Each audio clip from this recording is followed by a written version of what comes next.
Olá pessoal, sou eu novamente, Glaucia Lemos. Estamos aqui com o curso de Introdução a TDD em C# com NUnit. Bom, na última aula eu estava falando sobre as estruturas de testes e test runners, e agora eu vou falar da estrutura organizacional da NUnit, como é que procede, né?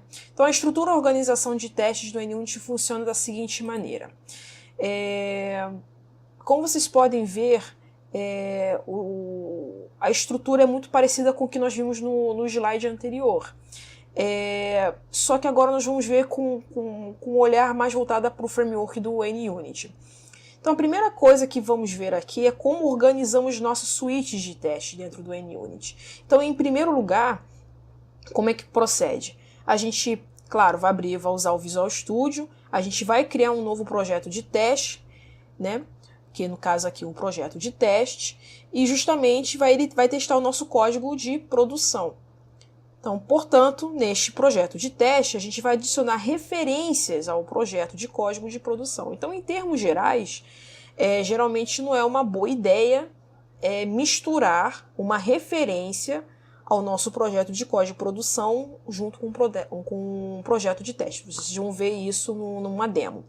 Então, em termos gerais, seria justamente isso.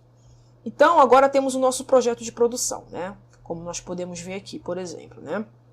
E podemos adicionar uma referência dentro do NUnit e começar a escrever os nossos testes. Então, dentro do nosso projeto de testes, a gente vai criar, justamente aqui, que vem a segunda camada, as classes de testes.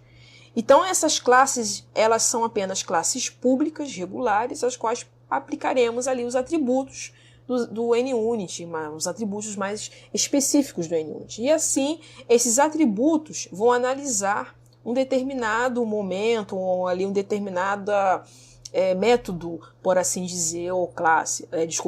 Métodos não, na verdade, classes. Então, abaixo das classes, vem os métodos de teste. É aí que vem a brincadeira, é aí que vem a lógica do TDD. Então, cada teste que queremos escrever é um método public void dentro de nossa classe de teste.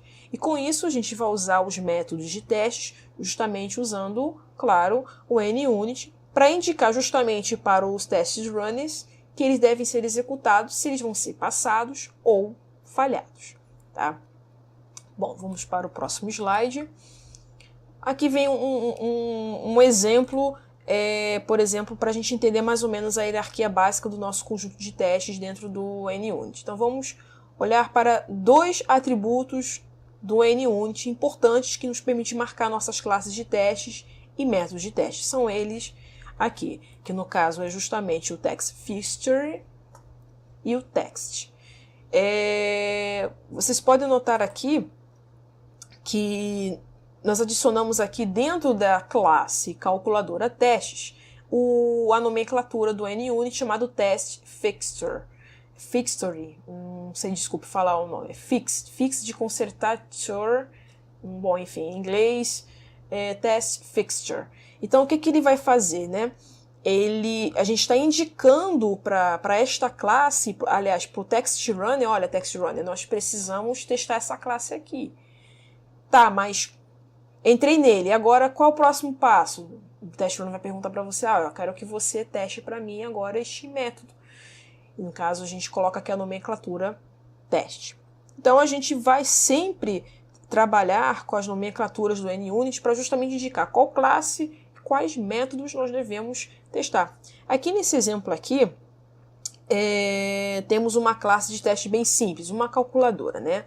Vocês sabem que uma calculadora, a função de uma calculadora é justamente pegar dois números ou mais números, N números, e executar uma multiplicação, uma soma, uma subtração, uma porcentagem, enfim. Então, vocês podem ver aqui que nós temos um método chamado devo adicionar dois números. Um outro detalhe muito importante dentro do TDD. Vocês devem estar falando, caramba, que método, que nome esquisito, que nome comprido. Então, dentro do TDD, existe o conceito de que você deve escrever classes elegíveis. Lembra daqueles primeiros slides que nós comentamos? Então, vamos supor, já vi, por exemplo, um projeto de uma empresa onde o método era gigantesco, o nome do método, mas, gente, isso não importa. O que importa é que, por exemplo, se você desenvolveu aquele teste daqui a 3 anos, um futuro desenvolvedor que nunca mexeu naquele código, mas vinha mexer no teu código, vinha entender o que o código está fazendo. Então é muito importante você saber escrever também, passar a nossa linguagem pessoal para a máquina também, para que as outras pessoas possam entender também realmente o que você está desenvolvendo. Eu fico muito chateada quando eu entro numa empresa e vejo, por exemplo, códigos do tipo var n é igual a 1 mais 1. N, o que é N? N pode ser N coisas. Então, se, por exemplo, qual é a função da calculadora? Ela tem que adicionar, por exemplo, qual é essa função aqui desse método aqui, né? Ele tem que adicionar 2 números. Então, eu vou criar um método chamado devo adicionar 2 números. Dentro do TDD, você tem que exemplificar e dizer literalmente o que você vai testar. Então isso é muito importante, tá? Independente do tamanho que seja o teste, você tem que colocar de uma maneira da nossa linguagem humana para a linguagem de código. Bom, a gente inclui aqui o atributo TestFit do nível da classe. Para cada teste nosso TestFit, a gente aplica justamente um atributo N1 chamado test. Então, agora, o que vai acontecer? O test runner, que é o que vai executar os nossos testes e vai saber procurar no projeto inteiro, quando eu vou dar um F5 ou um play, né, na palavra, na linguagem coloquial, o test runner vai dizer, é essa classe, esse método aqui que eu tenho que testar. Então, ele vai testar justamente este método aqui. Então, é assim que funciona o NUnit, tá? Bom, voltando aqui no nosso slide, mas o que são asserts? Esse é um ponto que eu tenho que tratar aqui na introdução. Os assets, ou mais conhecidos como afirmações,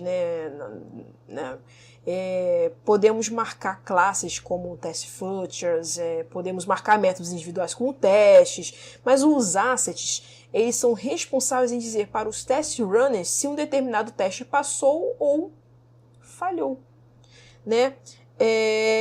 Estaremos vendo muito durante o curso, principalmente no próximo módulo, com mais detalhes, com respeito aos asserts. Por exemplo, né, tem um exemplo aqui. Nós temos aqui aquele método, né, da classe calculadora, onde ele tem que adicionar 2 números. Né? Aí vocês estão vendo aqui a nomenclatura chamada assert that, onde ele pega justamente aqui a calculadora, .add, e vai adicionar aqui, no caso, 1 mais 2, e no caso, o resultado, que tem que ser 3. Então, o que nós chamamos essa parte aqui justamente do asset? No caso aqui está dizendo que é o resultado atual, ou seja, é o que você está dizendo o que vai fazer a ação do método, e o esperado. Por exemplo, né? Aqui no método ele fala, devo adicionar 2 números. Aí você vai adicionar 2 números, né? Eu vou adicionar o número 1 e mais 2. Qual é a soma de 1 mais 2? A soma de 1 mais 2 tem que ser 3. Então, o resultado tem que ser 3. Né?